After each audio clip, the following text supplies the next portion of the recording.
আজকের রেসিপি কাঁচা আমের বার্মিস আচার। লাস্ট যখন কক্সবাজারে গিয়েছিলাম এই বার্মিস আচারটা অনেকগুলো কিনে এনেছি, আর তখন থেকে অপেক্ষা করছি কবে আমের সিজন আসবে আর এই বার্মিস আচারটা বানাবো। আচারটা খেতে অনেক টেস্টি হয়।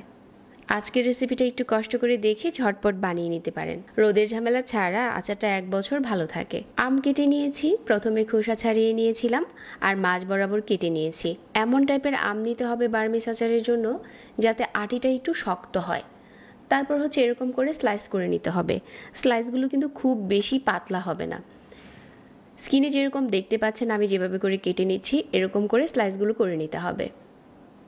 আটি একটু শক্ত হলে এই আচারটা বানাতে বেশি সুবিধা হয়। তো এখন হচ্ছে আমের স্লাইসগুলো করে নেওয়া হয়ে গেছে। 1 কাপ চিনি দিয়ে দিচ্ছি। আমার এখানে আম ছিল প্রায় 1 কেজির মতো। সাথে 2 চা চামচ দিয়ে দিচ্ছি সিরকা। এখন এই চিনির সাথে আমের টুকরোগুলো ভালো করে নেড়েচেড়ে মিশিয়ে নিচ্ছি আর রেস্টে দিয়ে দিচ্ছি 1 ঘন্টার জন্য। এই 1 ঘন্টায় কিন্তু চিনিটা পুরোপুরি গলে যাবে।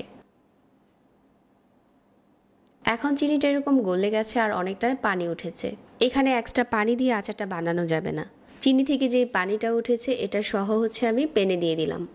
একটু নেড়েচেড়ে এই প্যানটাকে নিয়ে চুলাতে বসিয়ে দিচ্ছি। মাঝারি আঁচে জাল করে নিতে হবে।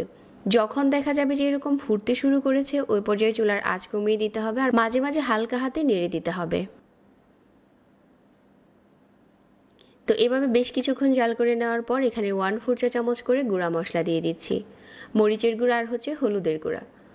এটা খুব বেশি ঝালের কাজ করবে না, যাতে দারুণ একটা কালার আসে। মরিচ আর হলুদটা খুব ভালো করে মিশিয়ে নিচ্ছি। এখন দিয়ে দিচ্ছি 1/2 চা চামচ লবণ। আর এই আচারের জন্য একটা স্পেশাল মশলা বানিয়ে নিচ্ছি। এই মশলাটার কারণে আমাদের বার্মিস আচারটা এত স্পেশাল হবে। এখানে দিয়ে দিচ্ছি 1 চা চামচ মৌরি, 1/2 চা চামচ কালো জিরা, 1 চা চামচ জিরা আর 1 চা চামচ আস্ত ধনিয়া, 2টা শুকনা মরিচ, 2 টুকরো দারচিনি আর 2 টুকরো এলাচ, অল্প একটু তেজপাতা। এগুলো হালকা ভেজে আধো ভাঙা করে গুঁড়ো করে নিচ্ছি।